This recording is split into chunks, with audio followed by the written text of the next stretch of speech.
Look in the mirror. What do you see? Yourself, along with some great apes, and possible some dolphins, elephant, and magpies, all of which are animals of high intelligence. We humans are a few animals known to recognize our own face, and we take that face to be who we are. With the theme of today's TEDxYouth at MaiKhao, being below the surface, let's start on the surface. Well, I don't mean on the palm of my hand. Let's do that one more time. Let's start on the surface. Under this face, somewhere in various and curious parts inside us, resides our inner self. Some of you may call it your mind, your brain, or your heart, depending on what you believe. However, can you identify me there? I won't know if it's me. That photo ID is, in fact, is not a bad idea. It is safe from the much talk about the abuse of AI facial recognition technology. How about this one? Do you recognize me? Well, I don't. In fact, I can't tell one in the monkey's head from my own. In my profession as an orthodontist, I've been working with faces and smiles for more than 2 decades. Our face, our smile, forms a large part of our face, and it tells the world how we feel about ourselves and where we think we are in the world. A recent study by the American Academy of Cosmetic Dentistry found that virtually all people interviewed believe that a smile is an important social asset. 96% of adults interviewed believe an attractive smile makes a person more appealing to the members of the opposite sex. And 3/4 of adults feel an unattractive smile can hurt a person's chances for career success. We can deduct from the study that people believe that our smile significantly influences our social, biological, and career opportunities. In another survey, when asked, what is the first thing you see in a person's smile, the most common response was straightness of the teeth. It came before cleanliness of teeth, although surprising, nevertheless quite alarming for a dentist. What about the face without a smile? In the real world, there are people who are born with an incomplete face that cannot form a smile. The photos here show persons with craniofacial defects called cleft lip and cleft palate, which are among the most common of all birth defects.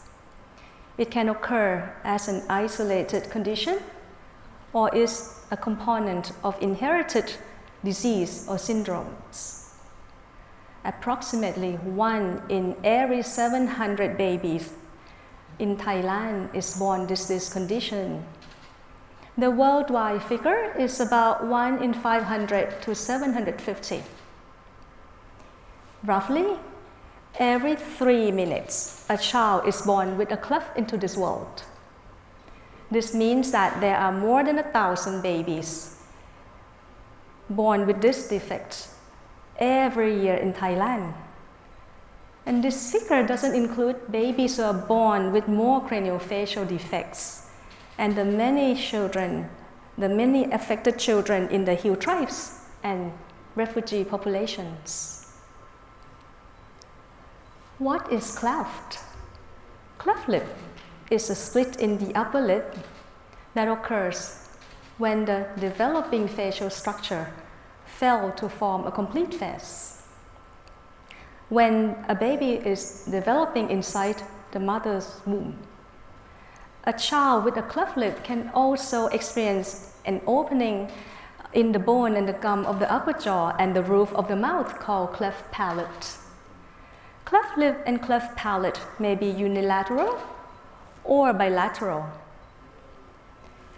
What causes cleft is a combination of genetic environmental factors such as maternal illness, drugs, and malnutrition. Personality and IQ have nothing to do with cleft, yet a malformed face and disfigured smile can have a major impact on how the world perceives and interacts with us. Because of the cultural stigma, children with cleft often face ridicule, humiliation, and isolation. They usually have low self-esteem. The treatment requires a team of medical professionals, including plastic surgeons, oral maxillofacial surgeons, anesthesiologists, nurses, child dentists, orthodontists, speech therapists, psychologists, and many others. I am a clinical specialist at Princess Srinthorn Craniofacial Center, Chulalongkorn Hospital of the Thai Red Cross Society, and a member of the Board of Directors of Operation Smile Thailand Foundation. Both are not-for-profit organizations providing free treatment for cleft lip and cleft palate patients as well as other facial defects. Princess Srinthorn Craniofacial Center, affiliated with Chulalongkorn Medical School, and is staffed by a complete team of highly specialized medical personnel. Operation Smile Thailand is non-governmental and provides free treatment through its volunteer doctors and nurses in various locations around Thailand and Myanmar. They arrange medical missions several times a year and operates up to 140 patients during each of these medical missions. What I have learned in my profession, what I do in my profession has taught me that giving someone a smile has a positive impact on their outlook on life and uplifts their confidence. For people with facial defects, this impact is immense. By giving them literally a smile, that smile in turn gives them hope and changes their life, as shown in the video.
I have watched this video so many times, and every time it makes me think of the world we live in today.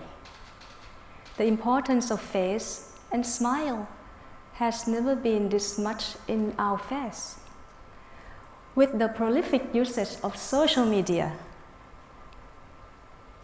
emphasize on the online identity, and encourages users to present an image of their best self. In our social media-driven lives, with the emergence of Facebook, Instagram, Snapchat, FaceTime, and the like, people constantly take photographs of themselves and post online all parts of their life. They check every aspect of their own and others' appearance. Humanity's spending on improving smiles has been speedily increasing.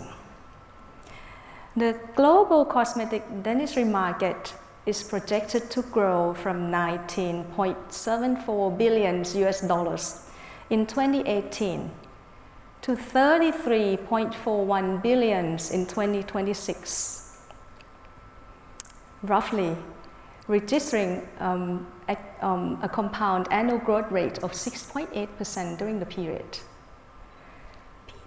People are spending a lot to buy the best smiles. Straightening teeth and cosmetic dentistry have become the norm rather than an exception.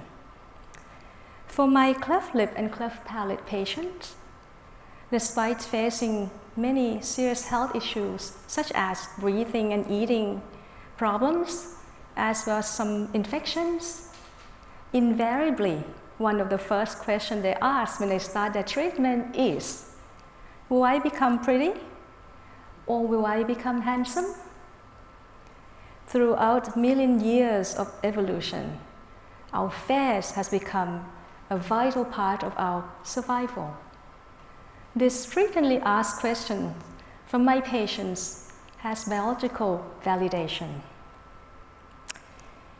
Every time I'm trusted to give someone a better smile, I realize I'm entrusted to work on one of the most precious and wondrous part of the human body, one that is the surface of our soul, where who we are and will become begins.